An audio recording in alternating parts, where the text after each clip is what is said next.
অসমীয়া ভাষাটোৰে আটাইতকৈ যদি কোনোবা এজন শুভাকাংক্ষী অসমৰ বাহিৰত আছিল সেইজনে আছিল শ্যামা প্ৰসাদ মুখাৰ্জী। শ্যামা প্ৰসাদ মুখাৰ্জী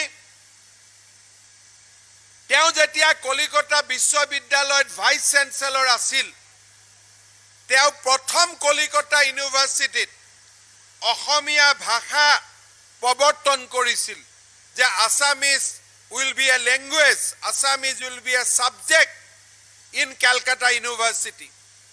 Syama Prasad Mukherjeeৰ হাতেৰে ডক্টৰ বিৰিঞ্চি কুমাৰ বৰুৱাক প্ৰথম গৰাকী অসমীয়া অধ্যাপক হিচাপে কলিকতা বিশ্ববিদ্যালয়ত শ্যামা মুখাৰ্জীয়ে নিযুক্তি দিছিল।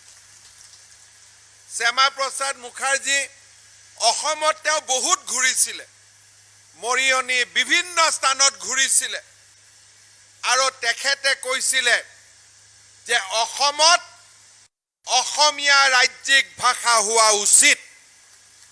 আৰু শ্যামা প্ৰসাদ মুখাৰ্জীয়ে কৈছিল যে অসমৰ সকলো শিক্ষা প্ৰতিষ্ঠানত অসমীয়া বাধ্যতামূলক কৰিব লাগে। আজি যে আমাৰ আছুৱে বা আন সংগঠনে আমি কওঁ যে অসমীয়া বাধ্যতামূলক পঢ়াব লাগে, এই কথাটো কোনে কৈছিলে? অসমত প্ৰথম কৈছিলে শ্যামা প্ৰসাদ মুখাৰ্জী ডাঙৰীয়াই যে অসমত অসমীয়া ভাষা শিক্ষানুষ্ঠানত বাধ্যতামূলকভাৱে পঢ়াব লাগে। যিসকলে মাজে মাজে অসমীয়া বঙালী এইবিলাক কথা কয় তেওঁলোকৰ কাৰণেও এই কথাটো খুব ডাঙৰ কথা যে এজন বঙালী ভদ্ৰ কলিকতা বিশ্ববিদ্যালয়ত অসমীয়া ভাষা প্ৰৱৰ্তন কৰিছিল, এজন বঙালী ভদ্ৰলোকে বিৰিঞ্চি কুমাৰ বৰুৱাক প্ৰথম গৰাকী অধ্যাপক হিচাপে নিযুক্তি কৰিছিল, এজন বঙালী ভদ্ৰলোকে অসমৰ চুকে কোণে আহি অসমীয়া বঙালী সকলোকে কৈছিল তোমালোকে অসমীয়া পঢ়িবা আৰু কলেজ বাধ্যতামূলকভাৱে পঢ়াব লাগে।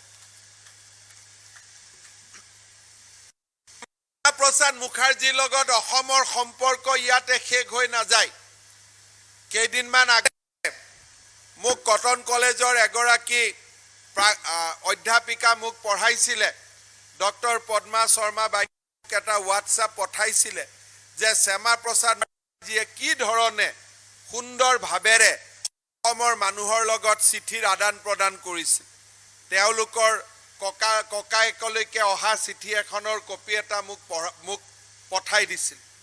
কিন্তু তাতকৈ ডাঙৰ কথা, গ্ৰুপিঙৰ সময়ত যেতিয়া গোপীনাথ বৰদলৈ আন্দোলন কৰিছিলে তেতিয়া পুষ্পলতা দাস বাইদেৱে কিতাপত লিখিছে যে যদি শৰৎ চন্দ্ৰ বসু, সুভাষ বসুৰ ককায়েক, নেতাজী সুভাষ চন্দ্ৰ বসুৰ ককায়েক আৰু শ্যামা প্ৰসাদ মুখাৰ্জী যদি বৰদলৈ ডাঙৰীয়াক পৰামৰ্শ নিদিলেহেঁতেন তেতিয়াহ'লে হয়তো বৰদলৈ ডাঙৰীয়া মহাত্মা গান্ধীৰ ওচৰলৈকে গৈ গ্ৰুপিঙৰ পৰা অসমক বচাব নোৱাৰিলেহেঁতেন। এই কথাখিনি মোৰ কথা নহয়, পুষ্পলতা দাস বাইদেৱে তেওঁৰ এখন কিতাপত লিখিছে, আমি সকলোৱে জানা উচিত। শৰৎ চন্দ্ৰ বসু, এইখিনি তেওঁৰ কথা, এইখিনি মোৰ কথা নহয়। শৰৎ চন্দ্ৰ বসু আৰু শ্যামা প্ৰসাদ মুখাৰ্জীয়েতো অসমৰ নেতাসকলক বিশেষকৈ বৰদলৈ দেৱক গ শাখাৰ বিৰুদ্ধে অসমৰ অভিমত ব্যক্ত কৰি যুগুত কৰা চিঠি প্ৰস্তাৱ আদি ৰচনা কৰোঁতে কেনেকুৱা অবাধ্য যুক্তিৰে তাক গাঁঠিব লাগিব সেই বিষয়ে দিহা মৰা পৰামৰ্শ দি তেওঁবিলাকে নিজেও কিছুমান আৰ্হি লিখি দিছিল। শ্যামা প্ৰসাদ মুখাৰ্জীয়ে অসমক ইমান ভাল পাইছিল, তেওঁ কি কৈছিল এইখিনিও বাইদেউৰ কথা, মোৰ কথা নহয়, যে বংগ দেশৰ লগত অসম মৰিব নালাগে, কাৰণ বংগ পাকিস্তানৰ গ্ৰুপিঙত গৈছিলে।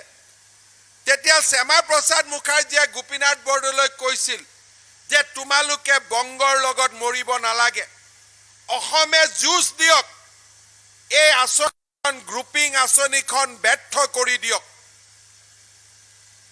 বাইদেৱে আকৌ লিখিছিলে যে শৰৎ চন্দ্ৰ বসু আৰু শ্যামা প্ৰসাদ মুখাৰ্জীৰ মেধা সেই সময়ত বৰদলৈ দেৱৰ বাবে কিমান সহায়ক আছিল সেই সময়ৰ কৰ্মীসকলেহে জানে। পুষ্পলতা বাইদেৱে লিখিছিল যে অসমে এই দুয়োগৰাকী ব্যক্তিক শ্ৰদ্ধা সহকাৰে স্মৰণ কৰিবই লাগিব। এয়া কোনে কৈছিল? আমাৰ অসমৰ এগৰাকী প্ৰখ্যাত স্বাধীনতা সংগ্ৰামৰ সেনানী লোকপ্ৰিয় গোপীনাথ বৰদলৈৰ লগত একেলগে স্বাধীনতা সংগ্ৰামত যুঁজ দিয়া লোকপ্ৰিয় গোপীনাথ বৰদলৈৰ অত্যন্ত সহকৰ্মী পুষ্পলতা দাস বাইদেউ। ইয়াৰ গোটেই বেকগ্ৰাউণ্ডটো কি আছিলে? যেতিয়া দেশ বিভাজনৰ কথা আহিছিল গ্ৰুপিঙত, তেতিয়া পাঞ্জাব আৰু বেংগল পাকিস্তানত যোৱা কথা। যদি বেংগলখন পাকিস্তানত গুচি গ'লহেঁতেন, অসম আৰু ভাৰত কেনেকৈ থাকিলেহেঁতেন? আমাৰতো ৰাস্তাই নাই। শিলিগুৰিখন আপোনালোকে ধৰি লওক, বৰপেটাত আছে, ইয়াত বুজিব পাৰে যে তাৰমানে শ্ৰীৰামপুৰখন কেনেকৈ ওলাই গ'লহেঁতেন? সেইকাৰণে শ্যামা প্ৰসাদ মুখাৰ্জী আৰু বৰদলৈ ডাঙৰীয়া একেলগ হৈছিল যে বংগ বাচিলেহে অসম বাচিব। আৰু তেওঁলোকে দুজনে লগত সুভাষ বসুৰ ককায়েক শৰৎ চন্দ্ৰ বসু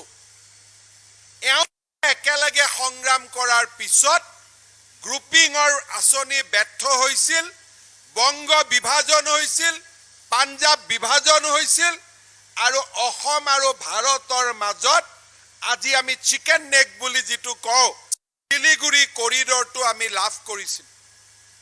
আজি অসমৰ ইতিহাসত গোপীনাথ বৰদলৈ ডাঙৰীয়াৰ লগত একেলগে যুঁজ দিয়া গ্ৰুপিঙৰ পৰা অসম, পাঞ্জাব আৰু পশ্চিমবংগক ৰক্ষা কৰাৰ বাবে শ্যামা প্ৰসাদ মুখাৰ্জী সদায় আমাৰ বাবে এগৰাকী পাতস্মৰণীয় ব্যক্তি হৈ থাকিব, তাত কোনো সন্দেহ নাই।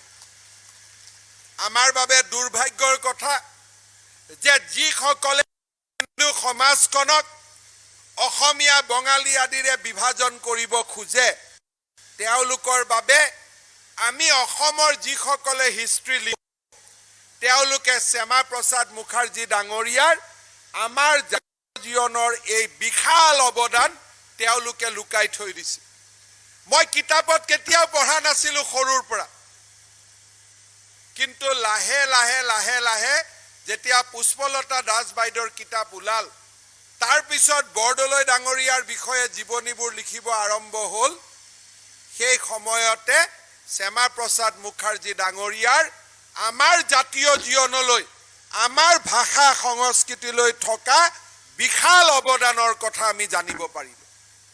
কিন্তু মইতো জানো পাঠ্যপুথিতটো আমি এইবোৰ কেতিয়াও পঢ়িব পৰা নাই, টেক্সট বুকতটো আমাৰ এইবিলাক কথা নাই। শ্যামা প্ৰসাদ মুখাৰ্জীৰ প্ৰতিমূৰ্তি বঙালী মানুহ থকা জাগাত স্থাপন হ'ব নালাগে, অসমীয়া মানুহ থকা জাগাত স্থাপন হ'ব লাগে।